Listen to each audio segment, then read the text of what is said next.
Hi, my name's Trevor Clark. I'm from the Bendrigg Trust, which is a registered charity, and we're a company limited by a guarantee as well. And the whole enterprise was set up in 1978.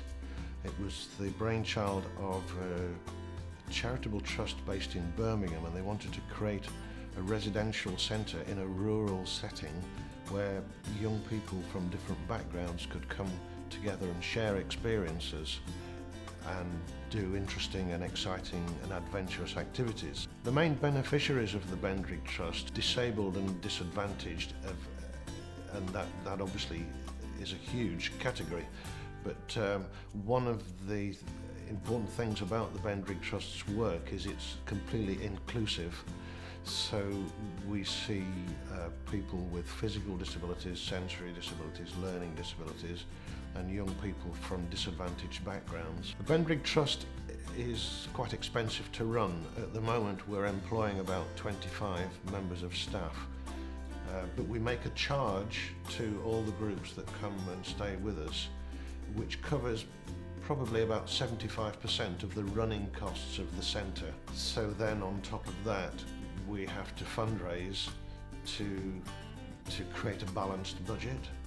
In order for the Bendrigg Trust to survive, we rely heavily on grants to make it work. The staffing ratios for the activities mean that if we were to charge the full cost in order to cover all the staffing costs, the groups that we're targeting, which are mainly groups of people with disabilities or from social disadvantaged areas, they wouldn't be able to afford to come, so that would defeat the object. The grants that we apply for from grant-making trusts, I've sort of developed a relationship with all sorts of different grant-making trusts that we've delighted that they've been able to help us.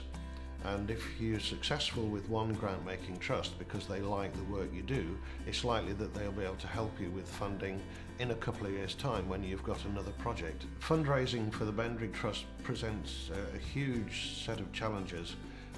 You find, for example, that if you write cold to an organisation that's never heard of the Bendrigg Trust, the success rate might be as low as 5%. Writing in that sense to a grant-making trust that have helped us before, there's usually a good maybe 80–85% chance of success. Fundraising at Bendrigg can take many different forms, from a street collection to raise the profile of what we're doing at the centre, and that might only raise £400 or £500, and there are easier ways actually to raise £500. But the future of fundraising at the Bendrigg Trust, we've come to a sort of crossroads, I think, because I'm spending a huge amount of my time as the head of centre writing to grant-making trusts, and for the future I don't think that is, well, I know it's not sustainable. What advice would I give to someone starting a social enterprise is an interesting question. I would try and find out there is a need for what you are trying to do, and if you try and find similar organisations that have gone through the same trials and tribulations that you will go through, so you're not trying to reinvent the wheel.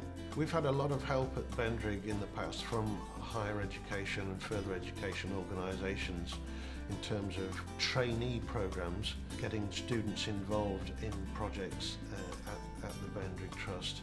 So I think involving students in the work we do, I think the students that come from colleges and universities to work at Bendrigg, they might be our staff and trustees for the future.